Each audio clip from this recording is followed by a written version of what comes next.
Me parece que los resultados del gobierno de Javier Milei están a la vista, con inflación hacia la baja y sobre todo con un indicador que me parece muy importante, que es el riesgo país, que es donde votan con el bolsillo los inversores internacionales, que por supuesto va mejorando la chance de volver al mercado de crédito, y también esta inflación en tendencia bajista que se ha logrado sin tener que,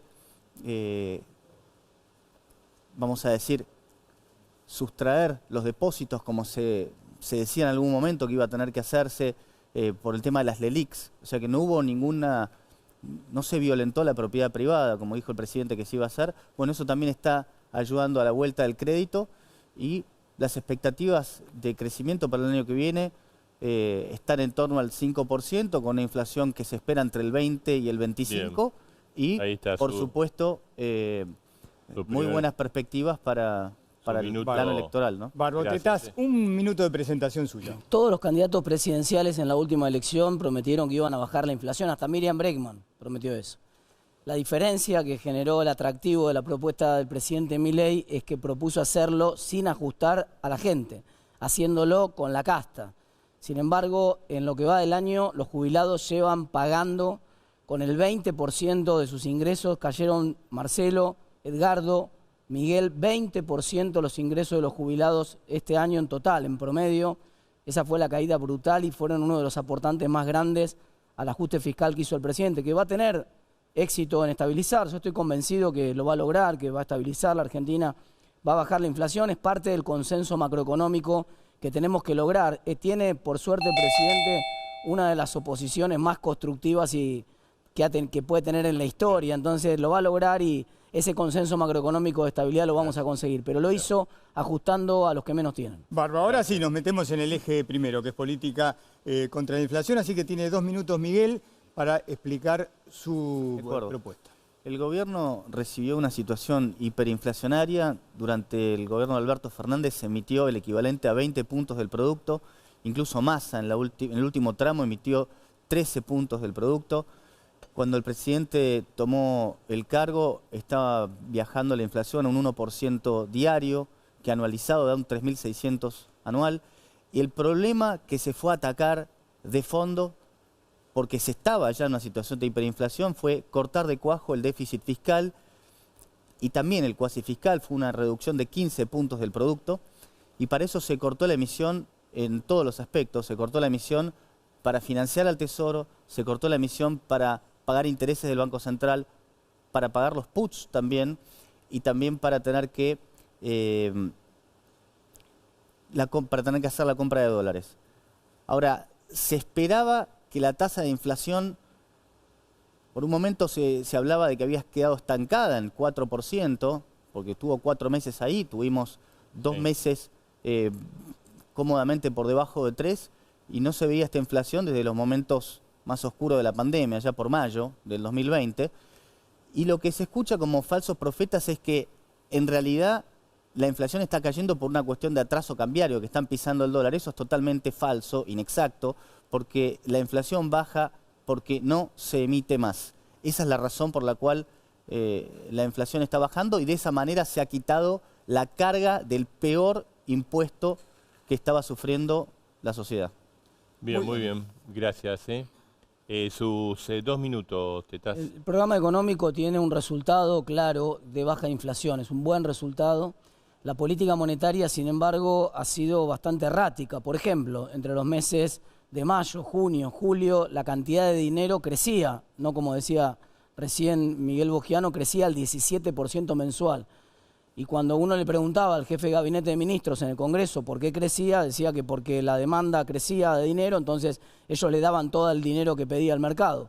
Luego, cuando el ministro de Economía opinaba sobre política monetaria, decía que no, que la gente iba a tener que vender los dólares para poder pagar los impuestos porque iban a achicar la cantidad de pesos que había en la economía. O sea, uno decía que había dinero pasivo y que por lo tanto le entregaban al mercado lo que el mercado pedía, y el otro decía que no, que le limitaban la cantidad de dinero que le entregaban al mercado cuando había aumentado 46% la cantidad de pesos en el mercado. Ahora llevamos 3 meses consecutivos donde está estancada la cantidad de dinero. Efectivamente ahora la cantidad de dinero no crece, crece menos que la inflación y el resultado en precios se está notando. Efectivamente está empezando a bajar un poco más fuerte la inflación ahora, pero falta dentro de la política monetaria del gobierno, un eje central de cualquier programa de estabilización, que es un programa de coordinación de expectativas. Entonces, como no existe ese programa de coordinación de expectativas y el Banco Central no opina sobre el tema, entonces la caída en la actividad económica es mucho más fuerte que en cualquier otro plan.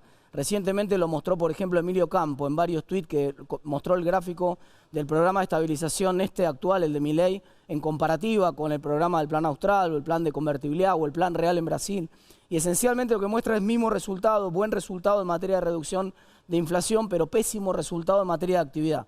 Este es el peor de los planes de estabilización en términos del impacto de caída de actividad que hay. Cierto, y es verdad lo que decía recién Bogiano, está en lo cierto el asesor, la herencia fue tremenda, la herencia que recibió este gobierno fue tremenda, pero hubo un Rodrigazo, nadie lo quiere decir con esta palabra, pero hubo un Rodrigazo en diciembre, el salto de tipo de cambio, el salto de tarifa fue similar al de un Rodrigazo, y el impacto en actividad fue mucho más fuerte que el necesario para frenar los precios. Bueno, Bien. Vamos ahora, Marcelo, con un minuto de réplica cada uno y después a ver 4 minutos libres para que puedan discutir. Sí, Bogiano. Sí, la caída de la actividad en su peor momento estuvo en el 2,5% y ya hoy estamos con los mismos niveles de actividad de diciembre del año pasado. Así que si pensamos que hubo un ajuste de 15 puntos del producto y que en lo peor de la caída estábamos en 2,5% de caída de actividad, bueno, ya realmente no sé de qué estamos hablando, porque me parece que el orden de magnitud del ajuste con este resultado recesivo inevitable, me parece que decir que es de los peores es simplemente equivocado.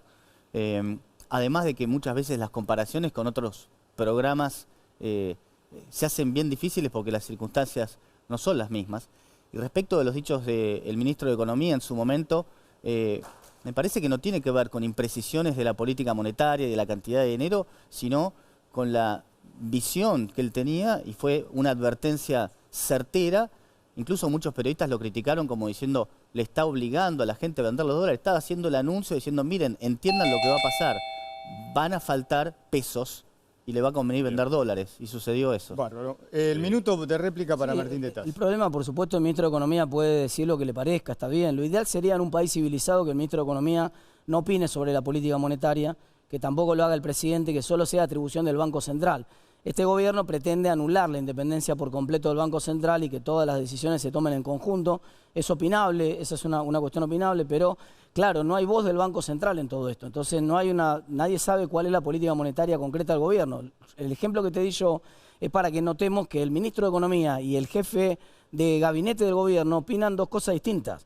Uno cree que la política monetaria está funcionando de una manera, con dinero pasivo, y el otro cree que la política monetaria está funcionando con fijación de agregado monetario. Es un poco técnica la diferencia, pero lo que quiero transmitir es que no tienen entre ellos, no se ponen de acuerdo de cómo funciona la política monetaria. Y el único que tendría que hablar, que es el presidente del Banco Central, sobre cómo funciona la política monetaria, no habla. O ustedes le conocen la cara a Bausili, nadie se la conoce. Yo lo conozco, es un gran profesional, pero no tiene la independencia que tiene que tener el Banco Central y no está guiando la política monetaria y por eso no se expresa. Bien, muy bien. Bueno, ahí están las exposiciones. Vamos a 4 minutos libres. Pueden interactuar entre ustedes, ¿no? No sé. Sí, a mí me gustaría preguntarle a Martín cuál sería la fórmula que propone el radicalismo para bajar la inflación, porque en general siempre han sido muy laxos con el gasto público, han convivido con el déficit. Entonces, no sé, pondrían más impuestos, abogarían por un control de precios, intervendría más la economía, porque al final escucho un montón de críticas técnicas, estoy en desacuerdo con esa visión que vos marcás de esta desinteligencia dentro del gobierno, pero sobre todo los resultados. ¿Quién hubiera dicho a comienzo de año, quién no hubiera firmado los resultados que estamos teniendo? A todas luces son un éxito, entonces me parece que, no sé, me resulta, no sé, inverosímil la crítica acá. Te tomo el guante de la chicana radical. Mirá, la mayoría de los presidentes radicales no tuvieron inflación. Es decir, el único presidente que tuvo problemas con la inflación fue un presidente que recibió una situación hiperinflacionaria, recibió una inflación de 460% anualizado, una inflación volando, y el objetivo que le pedía a la sociedad era el objetivo de la vuelta a la democracia. Lo consiguió con creces. Yo creo que si Milei logra En el mismo sentido que Alfonsín logró que vuelva la estabilidad y el pacto democrático en Argentina, si Milei logra que vuelva la estabilidad y el pacto de la estabilidad en Argentina, sería un golazo de media cancha. Debería empezar por mandar el presupuesto para el Congreso. Así toda la política le pone la firma al equilibrio presupuestario. Yo creo que es muy importante el equilibrio presupuestario. Yo creo que toda la política tiene que ponerle la firma para que el equilibrio presupuestario no sea atributo de Milei, sea atributo de toda la clase política que le hizo un clic, que cambió, que entendió que Argentina no puede tener déficit presupuestario, que tiene que tener equilibrio y que la gente no esté en cada elección con el corazón en la mano pensando, uy, ¿y si no gana este? Y entonces se viene todo a la plim, plim, plim. Encima en la provincia de Buenos Aires aparece de candidata Cristina, uy, no sea cosa que gane. Y si vuelven los cantos, se vuelven. Nosotros lo que necesitamos, la mejor contribución que puede hacer el presidente Milei, es darle absoluta independencia al Banco Central. No sé por qué no lo hacen. No sé por qué no mandan el presupuesto al Congreso. Así la política se compromete con el equilibrio presupuestario. Así la sociedad se compromete con una moneda estable y no importa quién gobierne. Hablaste de hiperinflación heredada, Alfonsín. No me quiero poner a hacer revisionismo histórico, pero la generó él mismo y fue una catástrofe económica el gobierno. Un dato de la realidad, es un dato de la realidad. Bueno, la generó él mismo la inflación después del Plan Austral, en fin. Ahora, después de eso, aparte del tema de la inflación, lo que estás marcando también del consenso de déficit fiscal que no debería estar, me llama la atención porque vos mismo votaste a favor del aumento de esta fórmula que aumentaba el costo para el erario público de los jubilados, también te sumaste a lo que era el aumento para las universidades, o sea, dos leyes diseñadas con el objetivo claro por parte de la casta política de atacar al superávit fiscal y vos ahora hacés la bandera de que defendés el déficit. Martín, la verdad que me resulta una contradicción galopante. Claro, porque si vos construís tu equilibrio presupuestario sacándole el 20% de los jubilados, me parece que no es sostenible en el tiempo ese equilibrio. Entonces, los jubilados tienen que ganar. ¿Nosotros qué pedíamos? Que los jubilados ganaran por lo menos la misma miseria que les había pagado Alberto Fernández en diciembre. Estaba todo el mundo de acuerdo con eso, inclusive los legisladores de ustedes también estaban de acuerdo con eso. La única diferencia era que había que devolverle el 8% que ustedes le chorearon en enero, que no le dieron la inflación de enero, le chorearon un 8% que no se lo dieron. Chorearon es una palabra que no, se lo chorearon en la realidad, no porque si vos, claro, si hay inflación, vos te lo comés, no le das el 8% de la inflación de enero a los jubilados, entonces claro, la cuenta cierra un poco más fácil. No, capaz que si matan 500.000 jubilados también les cierra más fácil. Sí. Todas las medidas que ustedes tomaron en términos... Esperá, déjame cerrar el argumento. Todas las medidas que ustedes tomaron en términos jubilados, no solamente le sacaron de la jubilación y pagaron el equilibrio presupuestario con los jubilados, le desregularon las prepagas, tuvieron que dar marcha atrás porque se mandaron una segunda macana y ahora se acaban de mandar otra más con los remedios, los están asesinando. Sí, pero es mucha demagogia hablar de los jubilados porque ¿por qué no le pagamos 10 veces más? Lo único que me tenés que decir es de dónde va a salir la plata. Absolutamente. Absolutamente, pero Claro, ustedes no decidan de dónde va a salir.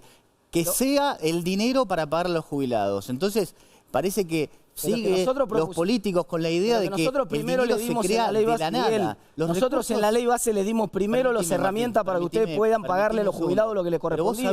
Vos sabés. Por ejemplo, te doy un dato, le dimos dentro de la ley base... Vamos a hacer una cosa, permitime responderte. Cara a cara. Tienen que acercar. Bueno, pero déjame que te dé un dato. Dentro de la ley base había un artículo que habilitaba al presidente a eliminar buena parte de los beneficios fiscales que tienen, por ejemplo, las empresas de Tierra del Fuego. Hay 4 puntos del PBI. Sobra para pagarle a los jubilados 10 veces. Escuchame una cosa. 10 veces para pagarle a los jubilados, pero no le dieron quórum a eso.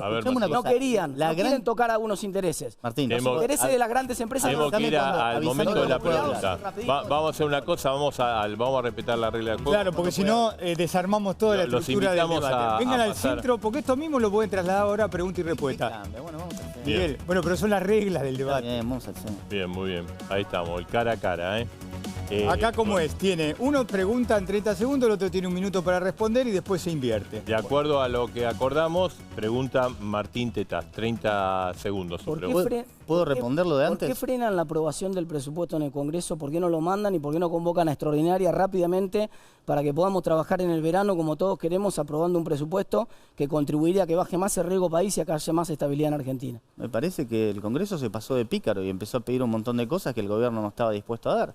Y ahora se encuentran de repente con que el gobierno queda con el presupuesto del 2023. Y por supuesto tiene una ventaja estratégica de hacerlo. Pero perdieron la oportunidad ustedes. No, si los que ustedes sacaron el debate de la comisión. Nosotros, no es que había un dictamen nuestro pidiendo otra cosa distinta. No existió eso. Evidentemente tuvieron la ventana de oportunidad de votar el presupuesto. No la tuvimos porque ustedes no avanzaron en el dictamen. No se puede votar si ustedes no avanzan en el dictamen. Ustedes retiraron el dictamen, retiraron las reuniones de la Comisión de Presupuesto, que era la que tenía que discutirlo. Por lo tanto, ustedes abortaron el debate del presupuesto. No hay ninguna excusa. La oposición no tuvo nada que ver. Nunca hubo una oposición más constructiva que esta vez por temas presupuestarios. En un determinado momento eso se podía haber avanzado. ¿Se puede ahora? Manden a extraordinaria ese presupuesto. Bien. A ver, vamos a hacer lo siguiente. Vos preguntabas, él tenía que responder. Ahora se invierte. Bueno, Ahora se invierte. Pregunta a Boyano y responde... Voy a tratar de responder también, ¿no? Sí, porque no había permitido. Ahora, claro, lo que te estoy diciendo es que mismo en las negociaciones previas a este dictamen, lo que se estaba pidiendo era cada vez más y al final se cayeron las negociaciones. Por eso no hubo dictamen. Así, eso es mentira. Era Martín que responda a él y después... Si Tenés la chance de extraordinarias ahora, preséntenlo en extraordinarias, llamen a extraordinarias y discutamos el presupuesto. Yo quiero trabajar. El gobierno toma la decisión estratégica de no mandarlo a extraordinarias. ¿Sabés que eso es malo para el país? Yo sé que eso le da al gobierno la posibilidad, de forzar a las provincias a hacer determinados ajustes que no quieren hacer. De acuerdo a la regla del juego. Boyano pregunta 30 segundos, responde 1 minuto, Tetas. Sí, la pregunta que a mí me interesaría hacer tiene que ver con justamente esto que yo te preguntaba antes.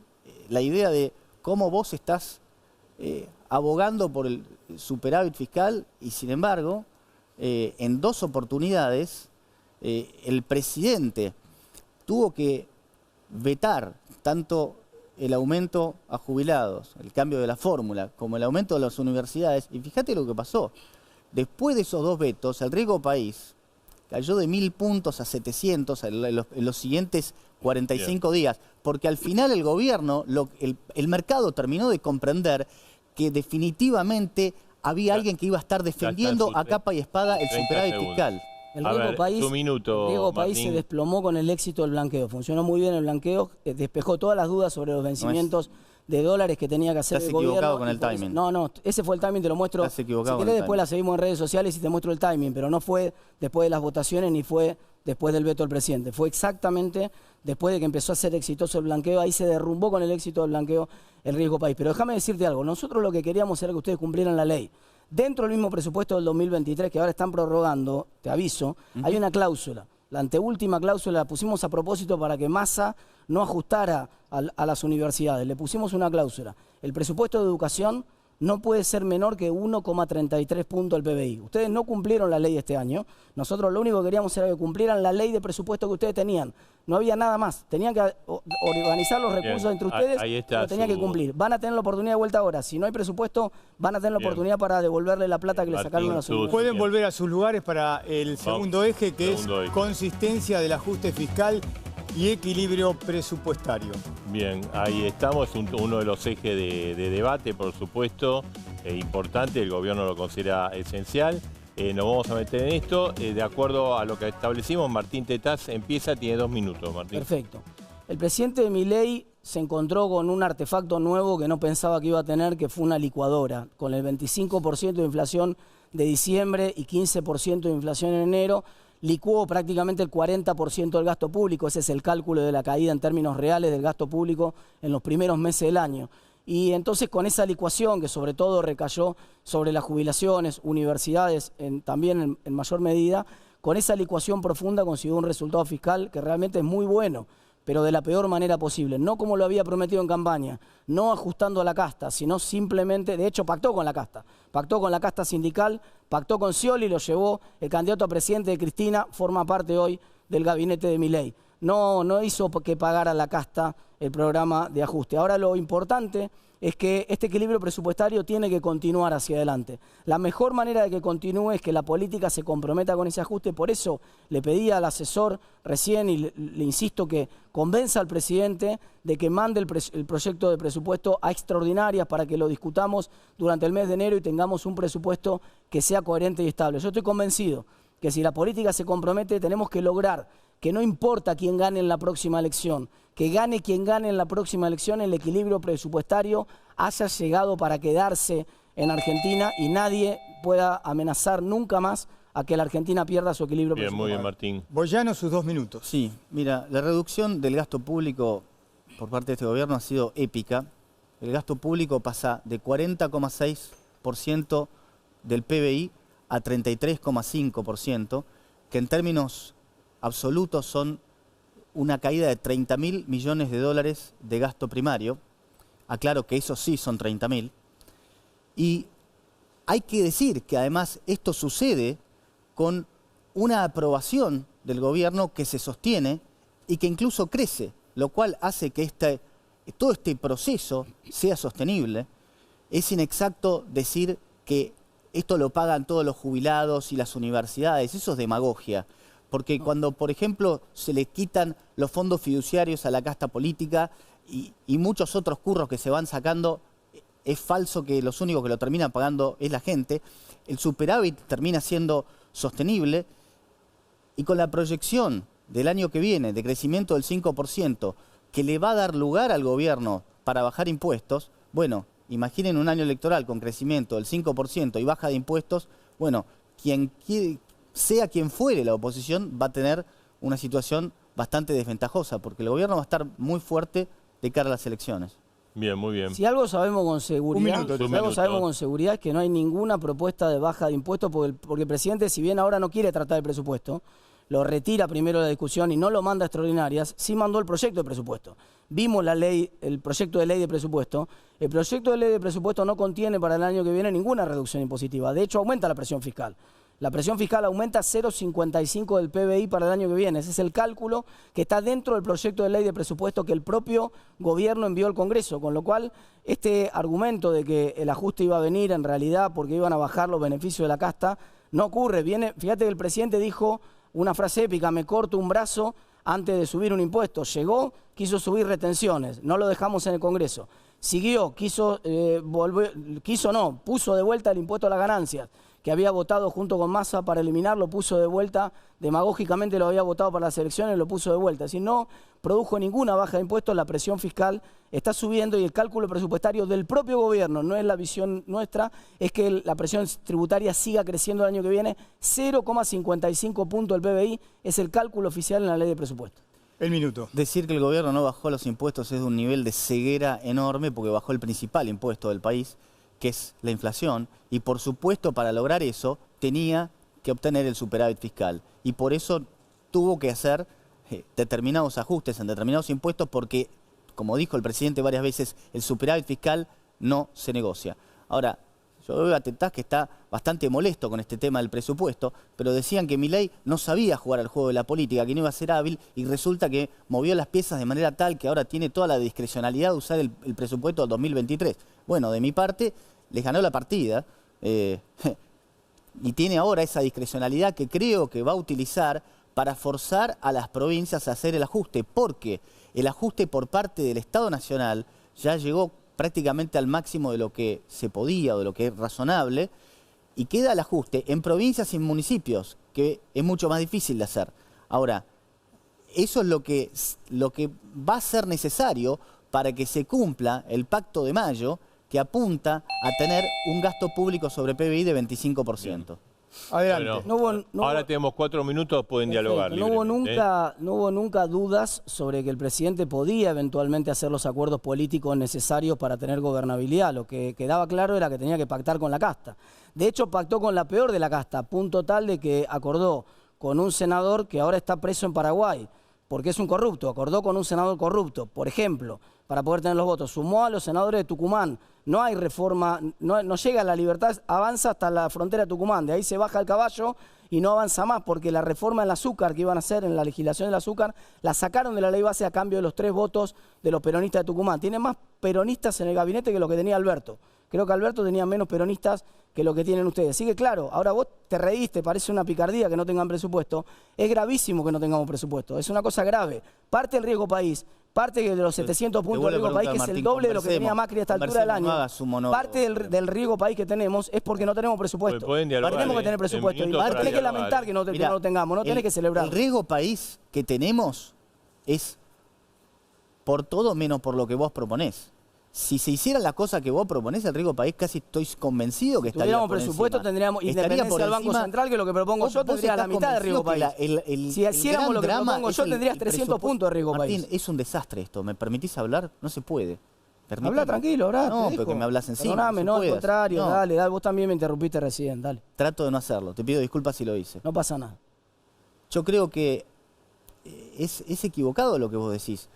Déjame volver un poquito a lo que vos decías del presupuesto y la carga tributaria estimada para el año que viene.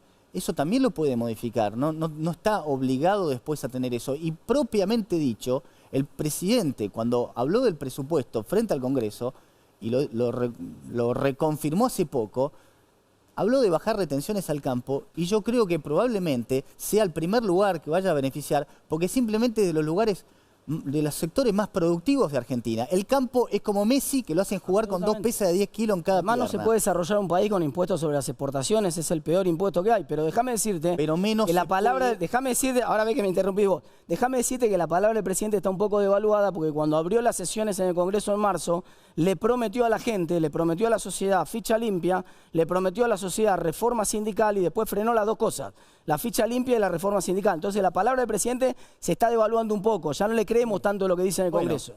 Me parece que el mercado está viendo otra cosa y la imagen del presidente en el mundo y la imagen del presidente en Argentina no está viendo de ninguna manera tu lectura de que se esté devaluando la palabra del presidente. A los que sufren a los sindicatos. No se está viendo eso, Martín. Preguntarle a las pymes que sufren, a los sindicalistas que necesitan una reforma sindical importante en la Argentina. Claro, preguntarle a los jubilados. Vos todavía te olvidás que no tiene los votos y que tuvo que defender sí, a capa. Los votos. ¿Cómo que no tenemos los votos? Tuvo que defender a capa y espada el tercio. Escuchame. ¿Vos pensás realmente que Milei hace las reformas que quiere o que puede? Pero cuando frena alguna reforma, cuando faltan 8 diputados de la Libertad Avanza, le falta el 20% del bloque para aprobar ficha limpia, entonces es porque no quiere. Te olvidás que sobre es porque no quiere, no es porque si estaban los diputados, hubiéramos tenido el quórum para poder discutirlo. Te olvidás que sobre tablas le podían bajar el DNU para modificar las atribuciones que tenía Caputo para negociar la deuda el año que viene. Pero si no le dimos quórum para eso, si no le dimos quórum para eso no se podía tratar, eso era otro día. La sesión para el DNU, que es un tema técnico, pero no importa,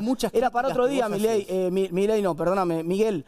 Y no es un lindo acto fallido, ¿te gusta eso? Me pasa. Y no le dimos quórum a eso, no le dimos quórum, porque eso era una locura. Claro que tiene que tener las herramientas el ministro para negociar la deuda que viene, porque es una herencia que le dejaron. Eso es obvio. Nunca tuvo en duda eso. Muchas de las críticas que escucho, al final tiene que ver con la habilidad de Milei para hacer política. No le critico su habilidad, no se la critico, le critico la coherencia. Terminamos le critico la incoherencia que tiene, no su habilidad. Pueden venir acá. Invitamos a pasar y lo que abunda no daña. Vamos a recordar cómo son las reglas. Vengan los dos para acá, por favor.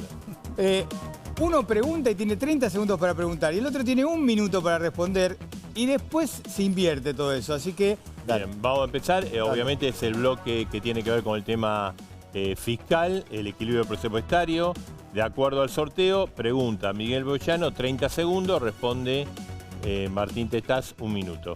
Bueno, vamos. Bueno, vos estabas hablando de determinadas cuestiones de impuestos que habría que bajar, pero te olvidás que sin superávit fiscal el resto no tiene sentido. Entonces, ante todo, el presidente tiene que defender eso. Por supuesto que él querría bajar las retenciones, por supuesto que él querría bajar ingresos brutos y un sinfín... La pregunta, Boyano. Ya, por favor, tiene que la pregunta es si es consciente que al final eso es lo más importante de todo, porque parece que no fuera consciente. No, soy absolutamente consciente. Lo que pasa es que no es coherente con el discurso de campaña. Cuando vos en el discurso de campaña le decís a la gente que hay otro camino distinto, que no es el camino que siempre propuso la política, que era subir impuestos, que no es el camino de acordar con los sindicatos, que no es el camino de proteger a los corruptos, que vos tenés un camino distinto, que es que el ajuste lo va a pagar la casta, y después llegás y resulta que no era ese el camino, que el camino era el mismo de siempre. Entonces yo digo, mira, todo bien con lo que estás haciendo. Muchas de las cosas que está haciendo Milei, yo las reconozco con un pragmatismo que me parece que es incluso positivo, está bien, lo entiendo, está gobernando, yo lo miro desde la platea si querés, no tengo esa responsabilidad, y entonces lo entiendo y lo respeto, pero que no me diga otra cosa, que diga la verdad, que le diga la verdad a la sociedad. Vos no podés decirle a la sociedad que te cortás los brazos y subís un impuesto y lo primero que haces es el impuesto que vos mismo bajaste 15 días atrás. Cuando le dijimos que era una locura bajar el impuesto a la ganancia porque desfinanciaba y generaba parte de la hiper del mes de diciembre, es culpa de esa, de haber votado la baja de manera irresponsable el impuesto a la ganancia. Pero había elecciones. Ustedes las querían ganar y le proponían a la gente bajarle el impuesto a la ganancia. Y ahora, un mes después que la ganaron, le suben el impuesto a la ganancia de vuelta. Vamos, chicos. Estamos hablando exactamente de lo mismo. Miguel, ahora la pregunta es de Tetaz, 30 segundos pregunta y responde Miguel, Boyano. 1 minuto. La pregunta es, ¿por qué le bajaron el impuesto a las ganancias y dijeron que lo que había que hacer era bajar el gasto, en todo caso, cuando era campaña electoral y querían ganar las elecciones? ¿Y por qué 15 días después que la ganaron le volvieron a subir el impuesto a las ganancias? Bueno, cuando vos terminás en la situación donde te das cuenta que lo que necesitas definitivamente es el superávit fiscal, bueno, probablemente haya sido el mal menor. Entonces, si eso vos en campaña no se dieron cuenta. Se dieron cuenta. cuando vos El timing es terminás buenísimo. teniendo que tomar esa decisión, la decisión que tomó el presidente fue que primara el superávit fiscal. Y para el superávit fiscal, dado que no podía de forma inmediata bajar determinados gastos, fíjate una cosa, vos obtuviste una reducción de 15 puntos del PBI. No, eso en una está mal, eso situación- está mal. Eso en tiene una un si- error técnico que vos sos economista y sabés que está mal. En una situación, Esa cuenta está mal. En una situación recesiva. Martín está En la contestando, me está En una contestando situación Boyano. recesiva.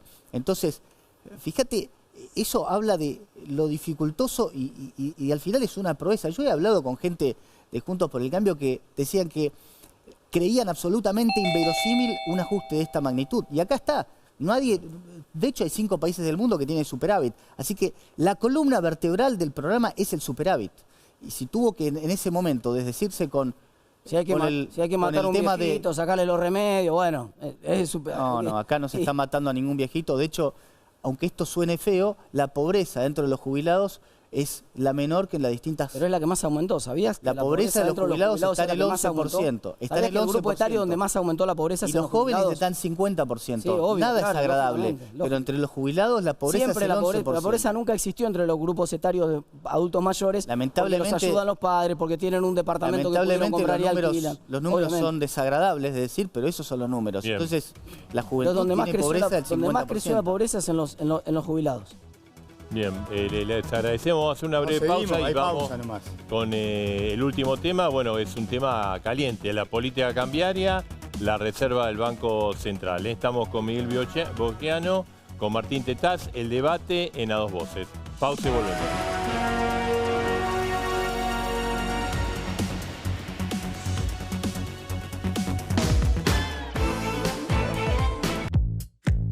¿Un sofá o una cama? Y si es un sofá cama de Divanlito, aprovecha 12 cuotas sin interés para tener el tuyo. Descubrí más en divanlito.com.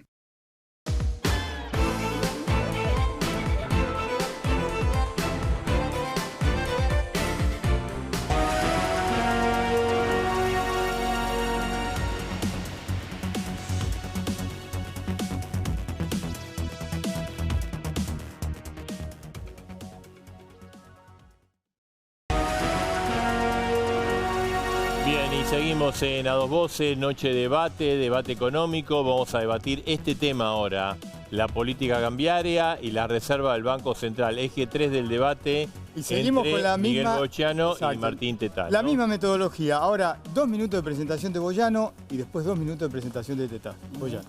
Lo primero que hay que comentar respecto de este supuesto atraso cambiario del que tanta gente habla es que en realidad las comparaciones históricas están viciadas de nulidad, porque no se puede comparar manzanas con manzanas, dado que Argentina en muy pocos momentos de su historia estuvo con una situación de superávit fiscal. Lo que sí también hay que destacar es que desde el 2018, cuando Macri termina yendo al Fondo Monetario, a la fecha, los argentinos terminaron ahorrando en dólares y los dólares abundan. Lo que pasa es que están en el sector privado y eso se vio en el blanqueo de Milei, que consiguió 20.000 millones en efectivo en comparación con los 7.000 millones en efectivo que había conseguido Macri. Y vaya si eso fue un espaldarazo de confianza que los argentinos decidieron recapitalizar al sistema financiero. Entonces, el tipo de cambio también creo que tiene adentro el hecho de que estamos en una situación de superávit energético, que veníamos de 5.000 millones de déficit energético, que el año que viene probablemente el superávit esté en la zona de 13.000 millones. El dólar hoy hace que el salario en Argentina esté prácticamente igual que en Uruguay y que en Chile.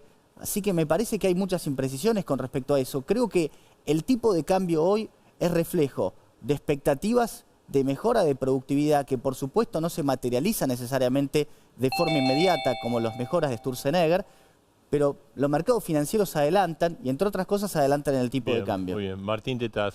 Yo no sé si atrasado o no atrasado. Yo lo que te digo, vos te parás en la frontera en Mendoza, te parás en Posadas, te parás en Gualeguaychú y fíjate para qué lado va la gente. Entonces, cuando vos de golpe te estás poniendo muy caro y toda la gente va a comprar al país del lado, es porque hay un problema con los precios. Yo viajé, vos justo mencionaste Uruguay y Chile en tu alocución, viajé ayer a Uruguay y a Chile, a los dos países, para hacer esta comparación en tiempo real, para ver cuánto salía a comer en cada uno de los lugares y ver los precios.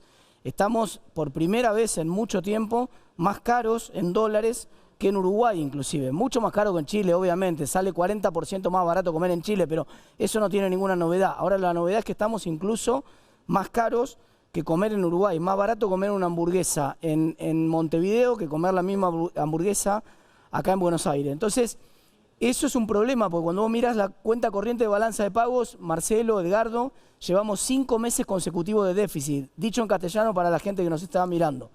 Argentina gasta más dólares que los que genera. Gastó 5.400 millones de dólares más que los que generó en los últimos 5 meses. Vamos camino a un déficit de cuenta corriente de 15.000/20.000 millones de dólares el año que viene, y ese es el talón de Aquiles del modelo. Porque si hubiera dólar flexible y entonces el dólar acomodara cualquier desequilibrio de balance de pagos, no habría problema, pero no terminamos de salir del cepo todavía, entonces hay un problema. Porque tampoco uno dice, bueno, pero ¿de dónde van a venir inversiones? Ojalá. Si nosotros estuviéramos teniendo cada vez un dólar más barato porque están entrando un montón de inversiones y aumenta la productividad de la economía, eso no sería ningún problema, eso es normal. Cuando un país se pone más productivo, entonces se pone más barato el dólar, está bien, pero no es lo que está pasando. Entonces nos estamos comiendo stocks para sostener ese déficit de cuenta corriente. Pero el año que viene esos stocks no van a estar, y entonces la gran pregunta es cómo va a hacer el gobierno para sostener esto cuando crezcan además las importaciones en Argentina. Bien. Un minuto, Boyano. Cuando hay un problema de atraso cambiario, el Banco Central pierde reservas. Y el Banco Central está acumulando reservas. Así que ese problema ahí no está. El déficit de cuenta corriente podés tener. La pregunta es, ¿a dónde va destinado? ¿A dónde va destinado ese ingreso de dólares? Y el ingreso de dólares está siendo destinado no a consumo, como sucedía en el pasado, sino a inversiones, que justamente te permiten crecer. Así que ese no necesariamente es un problema, ese déficit. La pregunta es, ¿dónde va destinado? Vuelvo a decir,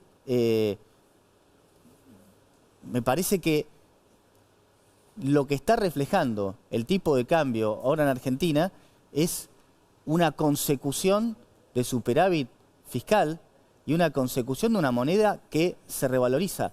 En cada momento de la historia, cuando Argentina estuvo, entre comillas, barato en dólares, era porque estábamos en una situación calamitosa. Tenemos que ir nada más que un año atrás. Estamos baratísimos en dólares. ¿Queremos eso? Por supuesto, esta mejora de expectativas fue rapidísima y tuvimos esta apreciación. Pero vuelvo a decir, por más de esta comparación de la hamburguesa, que puede ser inexacta, tenemos los mismos sueldos en dólares que Chile y Uruguay. No es y tampoco el gasto en turismo es descalabro. A ver, un minuto. Pero estamos muchísimo más caros y vos querés saber a dónde va. Vos dijiste recién, el problema es a dónde va. A Brasil va. Es decir, si vos mirás la cuenta corriente de balanza de pagos y mirás la cuenta de servicios, por ejemplo, estamos 750 millones de dólares más por mes estamos gastando que los que generamos. ¿Y de dónde lo gastamos? Gasto en tarjeta de la familia, gasto en familia que viajan al exterior. Va a explotar Brasil y va a explotar Uruguay en este verano, ya lo sabe todo el mundo. Va a ser así porque estamos nosotros muy caros en dólares. Este es un dato de la realidad, no es que es una apreciación mía, es simplemente pararse en la frontera y ver para qué lado va la gente. Y ese es un problema en Argentina, sobre todo porque además deja fuera de la discusión en términos de competitividad muchos sectores de la producción que van a tener dificultades. Los sectores que tienen alto margen de productividad en Argentina, seguramente no. Entonces, cuando uno mira sectores como los sectores energéticos, vaca muerta, ni hablar, o sectores del campo, los sectores del campo están incluso empezando a sufrir con este nivel de tipo de cambio en Argentina. A pesar de que la brecha es un poco más chica, están sufriendo también. Entonces, este es el problema. Si el tipo de cambios sigue atrasándose, los sectores productivos van a empezar a sufrir. Estamos en los 4 minutos de que pueden dialogar. Así que pueden hablar, dialogar. Yo creo que hay toda una serie de... Una gran llorería de gente que pide devaluación, que siempre ha resuelto sus problemas a través de esta manera fácil y espúrea. Y sí, efectivamente, probablemente vacacionar en Argentina esté más caro que hacerlo afuera. Bueno, tendrán que revisar sus costos también. Es decir, me parece que el costo argentino es lo que hay que atacar, y eso es lo que está haciendo Federico Sturzenegger. Por supuesto, los resultados no van a verse de un día para el otro, pero pensar que esto se resuelve artificialmente, devaluando la moneda para iniciar nuevamente una espiral inflacionaria me parece que es equivocado. Hay- Probablemente la transición nos lleve, una vez que se pueda levantar el cepo, a un nuevo equilibrio, pero Hay no muchos creo que en este sectores- momento sea de una gravedad dramática este tema del atraso cambiario. Miguel, hay muchos sectores que siempre estuvieron más caros por razones de costos en Argentina, no hay ninguna duda. Es decir, cuando vos, y además por protección, por impuestos, cuando vos compras un electrónico siempre fue más caro en Argentina, la ropa siempre fue más cara en Argentina. Ahora lo notable es que la comida es más cara en Argentina. Es más caro comer en Argentina que comer en Chile, que comer en Uruguay, que comer en países. Es más caro que Uruguay siempre fue caro además. Es más caro comer en Argentina que comer en Uruguay. Es un dato, lo voy a mostrar en redes sociales. Hice un video con eso, comparando el precio de la hamburguesa en los distintos países. Va a salir seguramente mañana en redes sociales y lo van a poder ver. Es un dato de la realidad. Entonces, ese es un problema. Es un problema porque la economía está gastando de más dólares de lo que genera. Siempre que vos, esto para que la familia lo entienda, en tu casa no lo podés hacer.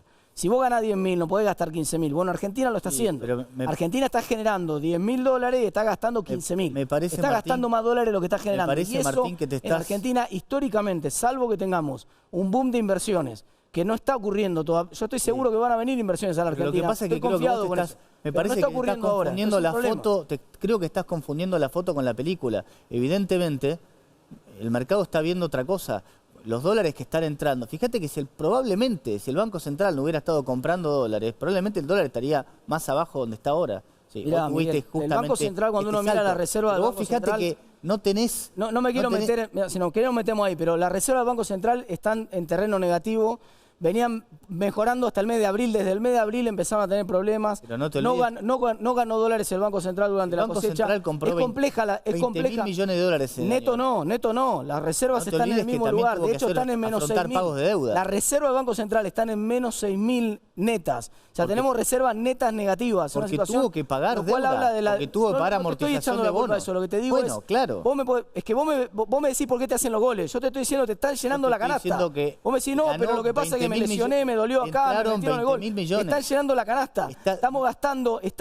Martín, vos 5.000 estás narrando millones de algo como dólares si más este de lo país que estuviera en una generamos los últimos 5 catástrofe. meses, Si viniera un extraterrestre, pensaría que Argentina está en llamas y nada que ver. No estoy diciendo que estás está en planteando llamas, no estoy situaciones diciendo eso. donde de repente Pero no es son lo que amigos de los pasa, corruptos, Miguel. son amigos de los Tenés la sindicalistas. suerte, Y Miguel, sin embargo, tenés la cuando vos ves suerte. las variables en Tenés la Argentina, suerte, Miguel. nada de lo que vos estás Miguel, diciendo tenés la suerte se que tenés reflejan una las variables de posición confianza. constructiva, tenés la suerte Nada de que eso se tenés- refleja. Tenés la Entonces, suerte que estás tenés una pintando, opinión. me parece que estás lo tiró, persiguiendo una realidad que consumí no los es. 4 minutos de parte. Llevás vos posesión de pelota, si Vamos a ponen el escucharlo, relojito, 80%.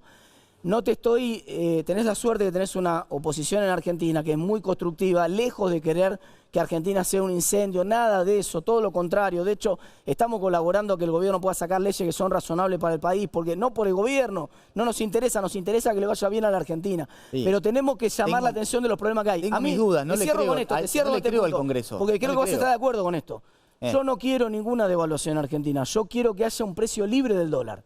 ¿No estás de acuerdo vos también en que tiene que haber un precio libre del dólar? Yo quiero muchas Si hubiera cosas. precio libre del dólar, Yo a mí quiero me daría muchas cosas, quiero exactamente lo tener mismo más el pelo, déficit. quiero medir 1,80 m, pero sin el embargo, problema es que el presidente heredaste una situación regula el que hoy no precio podés del dólar. resolver. Salgamos del cepo, por favor. Ah, Salgamos del claro, cepo. salgamos Tiene del que haber un cepo. precio del dólar único. Salgamos del Si cepo, nosotros paguémosle tuviéramos- más a los jubilados. Si nosotros ¿De dónde- tuviéramos- ¿Cómo lo vas a resolver, Miguel, Martín? yo te lo digo, Pero yo son lo todas hubiera hecho el día expresiones de 1. buenos Macri deseos. salió en una semana. Son todas- En Y una así semana le fue salió. bárbaro a Macri. En una semana, Salió en ustedes una nunca es semana, el momento. le fue bárbaro No a es el Macri. momento de hacer la Mirá que reforma no contra es los el mejor sindicalistas ejemplo que son Macri salió en una corruptos. semana. No es el momento. Fue No es el una- momento de salir de cepo un año dentro una del decisión cepo. totalmente Un año subiendo apresurada y impuestos, un año dentro equivocada. del cepo. Fue un año equivocada. dentro. No es el momento. Un año sin hacer la reforma ¿Te das cuenta A que- jubilatoria. ver, los invitamos Se a... equivoca vamos a Macri. Acercarse, estamos llegando al final a la del pregunta debate. final. Dale, Si dale. pueden venir. Muy bien. Así hacemos de Son vuelta. 30 segundos de pregunta, 1 minuto. Dale. Traten De a ver, pregunta y de respuesta, que estamos a ver, hablando- comienza Tetaz. Martín Tetaz. Tiene 30 segundos, Martín. ¿Por qué no sale del cepo el gobierno? Que tiene poca brecha, que tiene una situación inflacionaria relativamente controlada, como había dicho el presidente, en los niveles que el presidente había manifestado que era razonable. ¿Por qué Macri salió en una semana y usted hace un año que se acostumbran al cepo y no salen? Porque todavía tenés un sobrante monetario y una demanda de dólares que no podés como ¿Cuánto es el satisfacer. sobrante monetario? Tenés un sobrante, mira, con la deuda que intercompany que están estimando la gente del Banco Central, se estiman 30.000 millones de dólares. Sumale a esos 5.000 millones de dólares de dividendos no girados, tenés 35.000 millones de dólares. Levantaras el cepo. ¿En pesos? Si vos levantaras hoy... Toda la base monetaria si me vos estás diciendo, levantaras hoy... Lo que pasa es que algunas pueden estar en distintos títulos. Si vos levantaras hoy el cepo, tendrías un problema. No lo podés levantar porque no tenés los dólares para hacerlo. El presidente es el primero que le encantaría hacerlo. Es un error pensar que tenés que tener dólares para levantar el cepo. Es un error. Hay un precio que tiene que equilibrar el mercado. Todas las regulaciones de precio del mercado están mal. Y vos lo sabés también. No, pero Martín, es más, cuando lo discutíamos estás antes, haciendo mal la cuenta, todo el año pasado, ustedes lo acusaban de tibio a Horacio porque decía que ibas a ir rápido de cepo. No están los dólares. Y ahora están haciéndolo ustedes. No están los dólares para hacerlo. No necesitas dólares para salir de cepo. Está lleno de dólares la economía. Lo dijiste vos. Lo que pasa es que no los tiene el gobierno. Y es mejor que no los tenga el gobierno. Pero son de los privados. Claro. El que quiere equilibrar la cuenta corriente es el sector privado. El Estado no se tiene que meter. Es el Estado que Banco Central no se tiene que meter. Tiene que estar vendiendo. El precio libre de juego de la oferta y la demanda lo tiene que poner el sector privado. El mercado, el Estado no se tiene que meter ahí. Martín. Vamos a invertir ahora, le corresponde preguntar a Boyano. Boyano, 30 segundos y responde Martín. Yo quiero saber cómo le hubiera ido a tu sugerencia de hacer una moneda común con el real, justo hoy que el real tocó 6.30, su peor momento de la historia. La verdad que creo que es justo un mal timing para el día de hoy. Creo que hubiera sido catastrófico ese tipo de programa. Justamente hubiera sido un gran éxito porque de hecho hubiéramos tenido mucho menos devaluación que la que tuvo Argentina. Por ejemplo, no hubiéramos tenido el 100 y pico de devaluación que tuvo Argentina en diciembre, no hubiera aumentado, justo me lo decís hoy, hoy vos estás en Argentina, ¿no? ¿Sabés cuánto subió el dólar hoy acá? ¿Cuánto se cayó el peso?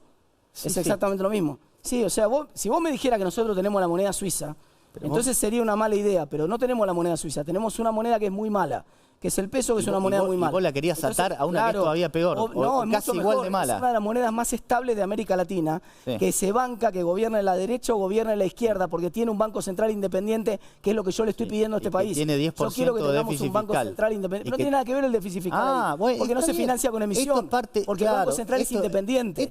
Esa es la lógica que ustedes tienen que entender. Por eso proponíamos nosotros ir a una moneda como la de Brasil. Ya no tendríamos inflación en Argentina. Si tuviéramos la moneda de Brasil, ¿sabes cuánto tiene de inflación Brasil? ¿Sabes cuánto tiene? ¿Sabes qué pasa, Martín? ¿Sabes cuánto tiene inflación Brasil? No sé cuánto ¿No tiene. sabes? Pero me parece que tú sabes. 4% en todo un año. Son casi lo mismo que nosotros una fantasía arriba de la otra. Vos decís que si tuviéramos el real estaríamos mejor. Mandel proponía exactamente esa salida. Mandel proponía, primero, incluso antes de dolarizarlo, proponía como un camino a la dolarización. Mirá qué interesante. Proponía ir al real primero porque era una muy buena estrategia.